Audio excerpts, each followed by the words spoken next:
मुगल शासक अकबर के नवरत्नों में से एक मिर्जा खां, जिनको खान ए खाना की उपाधि दी गई थी। मिर्जा खां को महाराणा प्रताप के विरुद्ध लड़ने के लिए मेवाड़ के मोर्चे पर तैनात किया गया। मिर्जा खां ने अपनी सेना तैयार की, महाराणा प्रताप के विरुद्ध अभियान चलाया, लेकिन अभियान चलाने से पहले अपने परिवार को सुरक्षित शेरपुरे में रखा गया था, जिसमें उनकी पत्नियां थी, बच्चे थे, लड़कियां थी। महाराणा प्रताप के ज्येष्ठ पुत्र कुंवर अमर सिंह के द्वारा शेरपुरे पर धावा बोला गया और उनके परिवार के सदस्यों को बंदी बना लिया गया। और बाद में इन सदस्यों को जब महाराणा प्रताप के समक्ष पेश किया गया तो इस पर महाराणा प्रताप की क्या प्रतिक्रिया हुई, हम बात करेंगे इस वीडियो में कि राजपूताना के शासकों की ओर से महिलाओं के प्रति किस प्रकार का व्यवहार किया जाता था और इसके अतिरिक्त सल्तनत काल में और मुगल काल में राजपूताना की महिलाओं के लिए किस प्रकार का व्यवहार होता था। दोनों का तुलनात्मक अध्ययन करेंगे। मैं रमन भारद्वाज, आइए शुरू करते हैं। यदि आप मुझसे पढ़ना चाहते हैं और पूरा कोर्स ज्वाइन करना चाहते हैं तो भारद्वाज क्लासेस की एप्लीकेशन पर जाइए। एप्लीकेशन का लिंक वीडियो के डिस्क्रिप्शन में है। अभी 7 मार्च के लगभग राजस्थान की ज्योग्राफी का स्पेशल बैच वहां पर अपलोड कर दिया जाएगा और उसके बाद शेष जो बचे हुए बैच हैं, जैसे राजस्थान की पूरी हिस्ट्री, राजस्थान का पूरा कल्चर, इसके अतिरिक्त नेशनल जो भारत की जो हिस्ट्री है, भारत का इतिहास और भारत का जो भूगोल है, वो सारा पार्ट वहां पर आपको कुछ समय बाद अवेलेबल हो जाएगा और ये सारा विषय मेरे द्वारा ही पढ़ाया जाएगा। Thank you. विषय की शुरुआत करेंगे अजमेर से। अजमेर जिसको राजपूताना का हृदय कहा जाता था। अजमेर जो राजधानी के तौर पर, राजस्थान में राजधानी के तौर पर मुगलों की भी पहली पसंद था और अंग्रेजों की भी पहली पसंद था। अंग्रेजों की तो यहां सर्दियों में राजधानी हुआ करती और यहीं पर अजमेर में अकबर के द्वारा बनाया गया एक दुर्ग है जिसको अकबर दुर्ग कहा जाता है, दौलत खाना कहा जाता है, मैगजीन दुर्ग भी कहा जाता है। यहीं पर अंग्रेजों का भी बहुत सारा शस्त्रागार हुआ करता था। तो बात है 13 अक्टूबर सन 1576 ईस्वी की। इस दिन मुगल शासक अकबर ने एक विशाल सेना के साथ में गोगुंदा की ओर प्रस्थान किया। गोगुंदा जो उस समय मेवाड़ रियासत में आया करता था और वर्तमान में उदयपुर जिले के अंतर्गत आता है। गोगुंदा वही स्थान जहां से साबरमती नदी का उद्गम होता है। अकबर के इस अभियान का प्रमुख कारण, प्रमुख उद्देश्य यही था कि जैसे तैसे भी हो महाराणा प्रताप को बंदी बना लिया जाए, भले ही जीवित भले ही मृत। क्योंकि इस समय तक आते आते, अक्टूबर 1576 ईस्वी तक आते आते हल्दी घाटी का युद्ध हो चुका था। जून 1576 ईस्वी में हल्दी घाटी का युद्ध हुआ था और इस हल्दी घाटी के युद्ध के बाद में महाराणा प्रताप ने कुंभलगढ़ को अपना केंद्र बनाया हुआ था। कुंभलगढ़ जो वर्तमान में राजस्थान के राजसमंद जिले में आता है। कुंभलगढ़ का दुर्ग जिसके संबंध में अकबर के नवरत्नों में से एक, अकबर के दरबारी कवि अबुल फजल ने अपनी किताब अकबरनामा में लिखा है कि इस दुर्ग को अगर आप नीचे खड़े होकर देखते हो तो आपके सर पे रखी हुई जो पगड़ी है वो नीचे गिर जाएगी। ये इतनी ऊंचाई पर बना हुआ है। तो महाराणा प्रताप की ये राजधानी थी। अकबर जब वहां पर पहुंचे गोगुंदा में तो एक सैनिक टुकड़ी को महाराणा प्रताप को बंदी बनाने के लिए नियुक्त कर दिया, मोर्चे पर भेज दिया गया। इस टुकड़ी में कुतुबुद्दीन खां, इसके अलावा मेवाड़ के शासक आमेर के शासक भगवंत दास और आमेर के राजकुमार मान सिंह भी थे। ये मेवाड़ के पहाड़ी भागों में गए क्योंकि महाराणा प्रताप ने अकबर का मुकाबला करने के लिए अपनी सेना को पहाड़ी भागों में तैनात कर लिया और जिस प्रकार की टेक्निक महाराणा प्रताप के द्वारा अपनाई जाती थी, जिसको छापामार युद्ध नीति कहा गया और आगे चलकर हम देखते हैं मराठों के द्वारा भी इस प्रकार की युद्ध नीति का अनुसरण किया गया था। अब जब यह सेना गई तो इस सेना को खाली हाथ ही वापस लौटकर आना पड़ा। इसकी जानकारी हमको एक सोर्स से मिलती है, वही अकबरनामा से, जो अबुल फजल ने लिखा है। अबुल फजल ने केवल इतना लिखा है, पूरी बात लिखने की बजाय केवल इतना लिखा है कि यह सेना राणा के मुल्क से बिना बादशाह की आज्ञा के ही लौट आई और बादशाह नाराज हुए और बादशाह ने कुछ समय के लिए इनकी ड्योढ़ी बंद कर दी। ड्योढ़ी बंद करने का मतलब यह होता है कि मुगल दरबार में प्रवेश करने पर प्रतिबंध लगा दिया कि आप मुगल दरबार में अभी नहीं आ सकते, ड्योढ़ी बंद कर दी। लेकिन जब इन लोगों ने क्षमा मांगी तो बादशाह ने इनको क्षमा कर दिया। मतलब साफ था, अबुल फजल ने यह नहीं लिखा कि ये लोग पराजित होकर आए हैं, लेकिन जब इतनी बात लिख दी कि बादशाह ने ड्योढ़ी बंद कर दी, बादशाह ने नाराजगी दिखाई और ये लोग बिना बादशाह की आज्ञा ही राणा के मुल्क से वापस लौटकर आ गए, तो ये तो हम जानते हैं कि जहां कहीं भी सेना भेजी जाती थी बादशाह की आज्ञा से भेजी जाती थी और बादशाह की आज्ञा के बिना वो लोग नहीं लौट सकते थे। आज्ञा के बिना अगर लौटेंगे तो इसका एक ही कारण है कि वहां से पराजित होकर ये लोग लौटे हैं। खैर, मुगल शासक यहां पर लगभग 6 महीने तक रहे मेवाड़ में। महाराणा ने इसकी कोई ज्यादा परवाह नहीं की। इसके बाद अकबर बांसवाड़ा की ओर चले गए। बांसवाड़ा जो वर्तमान में राजस्थान का एक जिला है। अब वहां पर जब ये गए तो महाराणा प्रताप ने एक एक करके जो मेवाड़ में अकबर के आने के बाद जो शाही थाने नियुक्त किए गए थे, उन शाही थानों को उजाड़ना शुरू कर दिया। भले उदयपुर का शाही थाना हो, भले ही गोगुंदा का शाही थाना हो, इसके अतिरिक्त और भी बहुत सारे शाही थाने। इसके अलावा महाराणा प्रताप ने जो शाही मार्ग था आगरा और गुजरात को कनेक्ट करने वाला, जहां से इनकी सेना मार्च करती थी, जहां से जरूरी सामान की, हथियारों की, खाद्य सामग्री की सप्लाई होती थी, महाराणा प्रताप ने उस मार्ग को डिस्कनेक्ट कर दिया। इस बात की जानकारी भी हमको एक व्यक्ति के कथन से मिलती है, एक सोर्स से मिलती है। एक व्यक्ति बदायूनी जो अकबर के समकालीन थे, मीर बख्शी थे, और जब हल्दी घाटी का युद्ध हुआ था तो उस युद्ध में वो उपस्थित थे और उस युद्ध का आंखों देखा हाल उनके द्वारा लिखा गया। तो बदायूनी अपनी किताब मुंतखब उद तवारीख में ये लिखते हैं कि मैं बीमारी की वजह से पीछे ही रह गया था, बसावर में रह गया था, और मुझे अब आगे चलकर बादशाह के लश्कर को ज्वाइन करना था। मैंने आगे बढ़ने का जब प्रयास किया तो अब्दुल्ला खान ने मेरे को बताया कि इस मेवाड़ के मार्ग से मत आओ, यहां पर रास्ता बाधित है, यहां पर कुछ समस्या है, इसलिए दूसरे मार्ग से आओ। तो मुझे सारंगपुर उज्जैन होते हुए फिर बादशाह के लश्कर तक पहुंचना पड़ा। तो इस बात से यह स्पष्ट जानकारी मिलती है कि महाराणा प्रताप ने इनके मार्ग को अवरुद्ध किया हुआ था और उस मार्ग से गुजरने की हिम्मत नहीं कर पाते थे। खैर, अब यह समस्या बढ़ती जा रही थी कि सेना की जो सप्लाई चेन है वो डिस्कनेक्ट है, मार्ग सारे अवरुद्ध हैं। तो अब महाराणा प्रताप पर फिर से एक बड़ा सैन्य अभियान चलाने की तैयारी हुई और बादशाह ने अपने एक व्यक्ति शाहबाज खां के नेतृत्व में महाराणा प्रताप के विरुद्ध मेवाड़ के मोर्चे पर सैन्य अभियान चलाने के लिए 3 बार शाहबाज खां को भेजा। पहली बार तो भेजा अक्टूबर सन 1577 ईस्वी में, दूसरी बार भेजा गया दिसंबर 1578 ईस्वी में, और तीसरी बार भेजा गया नवंबर 1579 ईस्वी में। बाद के जो 2 अभियान थे 1578-1579, इसमें शाहबाज खां को कोई विशेष सफलता नहीं मिली, लेकिन पहला जो अभियान था उसमें सफलता प्राप्त की। पहले अभियान में जब शाहबाज खां को भेजा गया तो शाहबाज खां के साथ और भी बहुत सारे सैन्य अधिकारी भेजे गए थे, जिसमें पायंदा खां, सैयद हासिम, सैयद कासिम, गाजी खां, इसके अतिरिक्त आमेर के राजकुमार मानसिंह भी थे, आमेर के शासक भगवंत दास भी थे। ये लोग पहुंचे। इस समय महाराणा प्रताप कुंभलगढ़ के दुर्ग में मौजूद थे। उस समय उनकी राजधानी थी कुंभलगढ़, जिसके बारे में मैंने आपको अभी थोड़ी देर पहले बताया। ये लोग जब वहां पर पहुंचे तो मुगल सेना ने कुंभलगढ़ की तलहटी का जो क्षेत्र है, जो केलवाड़ा के नाम से जाना जाता है, उस पर अपना अधिकार कर लिया। कुंभलगढ़ को घेरना इतना आसान नहीं था, क्योंकि अगर एक सिंगल पहाड़ी है जब तो उसको चारों तरफ से घेरा जा सकता है। अब यहां तो पहाड़ियों की और घाटियों की एक श्रृंखला है, तो उसको घेरना इतना आसान नहीं था। रात्रि में महाराणा प्रताप की सेना ने मुगल सेना पर धावा बोला और इनके 4 हाथी पकड़ लिए। बाद में ये हाथी महाराणा प्रताप को नजर किए गए, मतलब उनको भेंट किए गए। उनको कहा ए लो, ए पकड़ ले आए, 4 हाथी पकड़ लिया, का मतलब इनके 4 हाथी पकड़ लिए।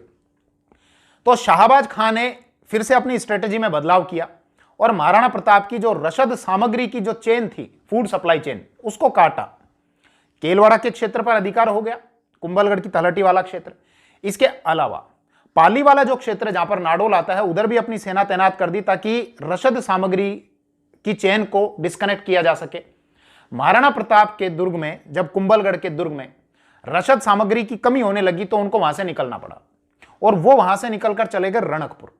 रणकपुर जो वर्तमान में पाली में आता है, रणकपुर में बहुत प्रसिद्ध मंदिर भी है, जैन मंदिर, जिसको खंभों का शहर कहा जाता है। 1444 खंभों पर टिका हुआ है।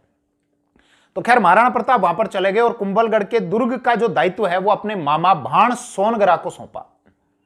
भाण सोनगरा, या कुछ किताबों में आपको मानसिंह सोनगरा भी देखने को मिलता है, ये इनके मामा थे भाण सोनगरा, उनको मानसिंह सोनगरा के नाम से भी जाना जाता है। सोनगरा चौहान थे, ये चौहान शासकों को, जालोर वाले जो चौहान शासक थे, इनको सोनगरा चौहान कहा जाता था।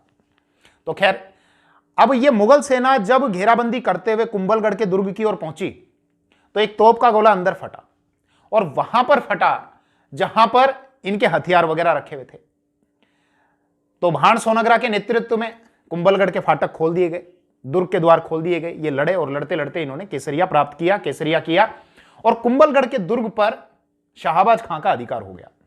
गाजी खां को यहां पर तैनात किया शाहबाज खां ने, और आगे चलकर अगले ही दिन उदयपुर पर भी अधिकार कर लिया और गोगुंदा पर भी अधिकार कर लिया। और इसके बाद शाहबाज खां जो है ये पंजाब की ओर चले गए। मतलब जो पहला सैन्य अभियान चलाया था उसमें शाहबाज खां को सफलता मिल गई। महाराणा प्रताप ने अब अपनी स्ट्रेटेजी में थोड़ा बदलाव किया। उनको ये समझ में आया कि इनको यहां से भगाना है तो इनकी फूड सप्लाई चेन को काटना पड़ेगा। तो महाराणा प्रताप ने यह आदेश निकाला कि कोई भी किसान पर्वतीय भागों में, मैदानी भागों में खेती नहीं करेगा। अगर आपको खेती करनी है तो ऊपर चले जाओ पहाड़ों में। तो महाराणा प्रताप का आदेश पाकर जो किसान थे आसपास के, वो अपने परिवारों को, पत्नी को, बच्चों को लेकर पहाड़ी क्षेत्रों में चले गए। अब इनके लिए खाने की समस्या उत्पन्न होनी शुरू हुई। तो अब खाना कहां से आए? खाना आए जो निकटवर्ती जो मुगलों का केंद्र था अजमेर, वहां से आए। वहां से जब खाना आता तो महाराणा प्रताप की सेना उन पर धावा बोल देती, उनको वहीं से भगा दिया जाता, लूट लिया जाता। तो इनकी जो फूड सप्लाई चेन है वो डिस्कनेक्ट हो गई। तो अब अकबर ने शाहबाज खां को फिर दूसरी बार भेजा दिसंबर 1578 ईस्वी में। और जब भेजा तो यह कहा कि अगर अब महाराणा प्रताप को बंदी नहीं बनाया तो तुम्हारे जो भी तुम जा रहे हो ना, तुम्हारे सर उड़ा दिए जाएंगे, तुम्हारी गर्दनें काट दी जाएगी। लेकिन शाहबाज खां को दूसरी बार में सफलता नहीं मिली। शाहबाज खां आया मेवाड़ की ओर, एक जगह हमला किया जाता, महाराणा प्रताप दूसरी जगह दावा बोल देते। शाहबाज खां दूसरी जगह जाते, महाराणा प्रताप तीसरी जगह दावा बोल देते। तो दूसरी बार भी असफलता हाथ लगी, तीसरी बार भी असफलता हाथ लगी और बाद में बादशाह के द्वारा शाहबाज खां को नजरबंद रखवा दिया गया।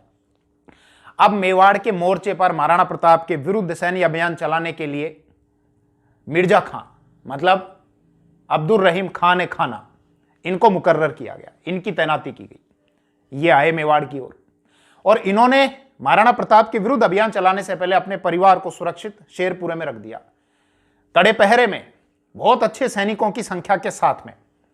लेकिन महाराणा प्रताप के बड़े पुत्र कुंवर अमर सिंह ने शेरपुरे पर धावा बोला, सैनिकों को पराजित किया और अब्दुल रहीम खान ए खाना के परिवार को, जिसमें उनकी पत्नियां थी, बच्चे थे, लड़कियां थी, उनको बंदी बना लिया। अब इनको बंदी बनाकर महाराणा प्रताप के समक्ष उपस्थित किया गया। अब महाराणा प्रताप की इस पर क्या प्रतिक्रिया हुई, इसको मैं थोड़ी देर के लिए रोकता हूं। उससे पहले मैं कुछ उदाहरण आपके समक्ष रखना चाहता हूं कि सल्तनत काल में और मुगल काल में राजपूताना की जो महिलाएं होती थी उनके साथ में किस प्रकार का व्यवहार होता था। उससे पहले आप एक शब्द को समझिए। एक शब्द है जौहर। यह जौहर तब किया जाता था जब कोई विदेशी आक्रांता आक्रमण करते थे तो एक बड़ा कुंड होता था जिसमें लकड़ियां जलाई जाती थी और उस धधकते हुए, दहकते हुए कुंड में एक एक करके राजपूताना की महिलाएं कूद जाया करती थी, मतलब अपने आप को जिंदा जला लेती थी, जिसको जौहर कहा जाता था।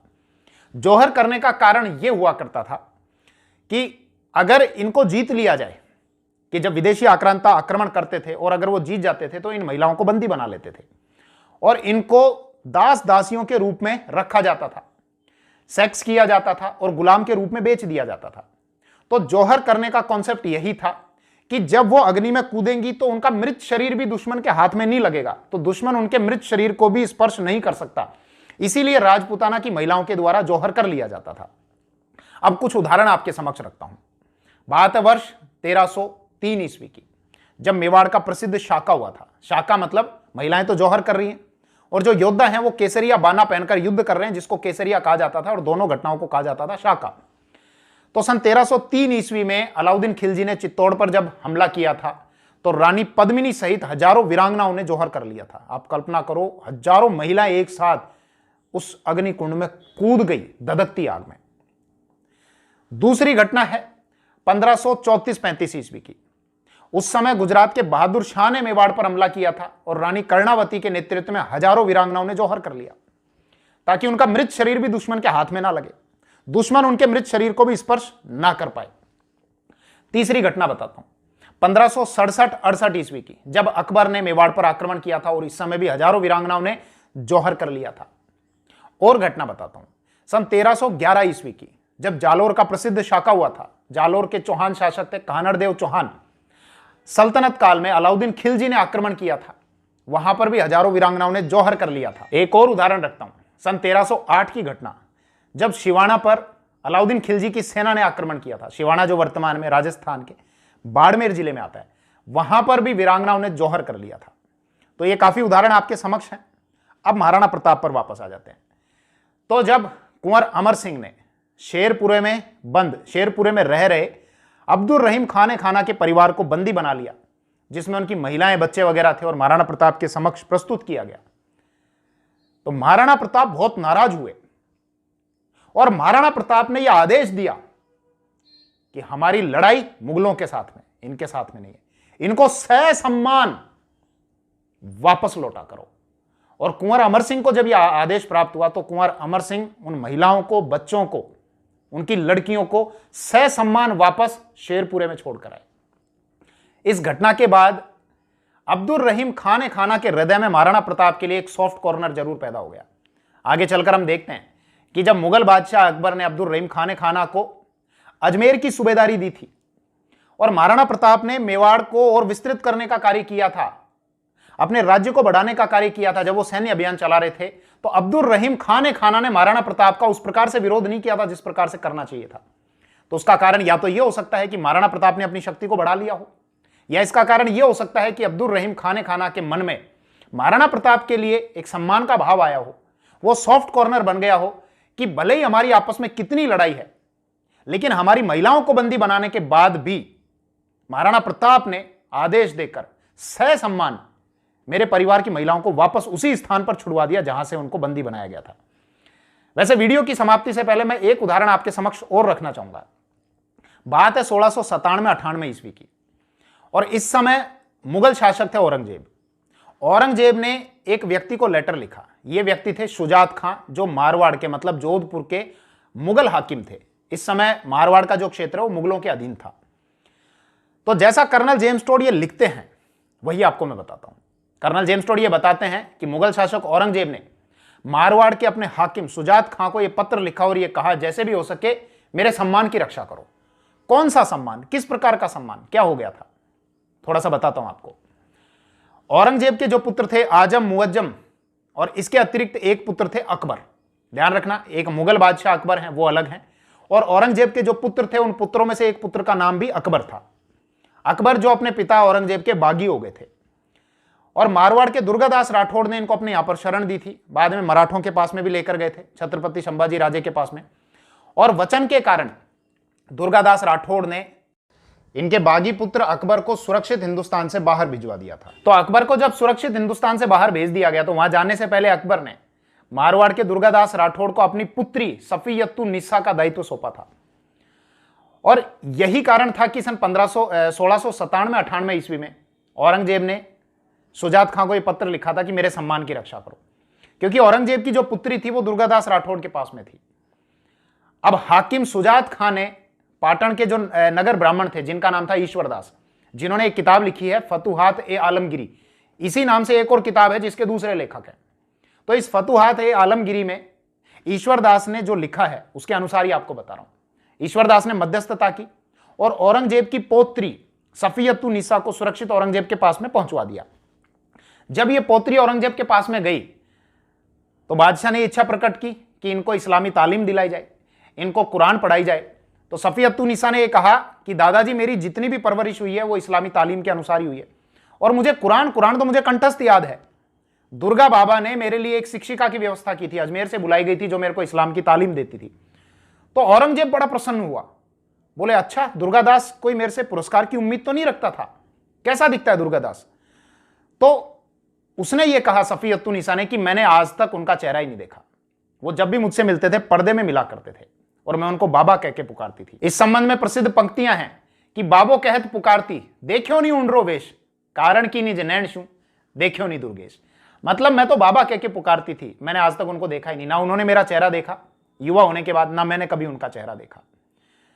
तो दोनों का मैंने प्रयास किया कि दोनों पक्षों का महिलाओं के प्रति किस प्रकार से व्यवहार होता था, आपको एक तुलनात्मक अध्ययन के आधार पर यह पूरा अच्छे से स्पष्ट करा सकूं। अगला कोई विषय देखते हैं नेक्स्ट वीडियो में। थैंक यू, जय हिंद।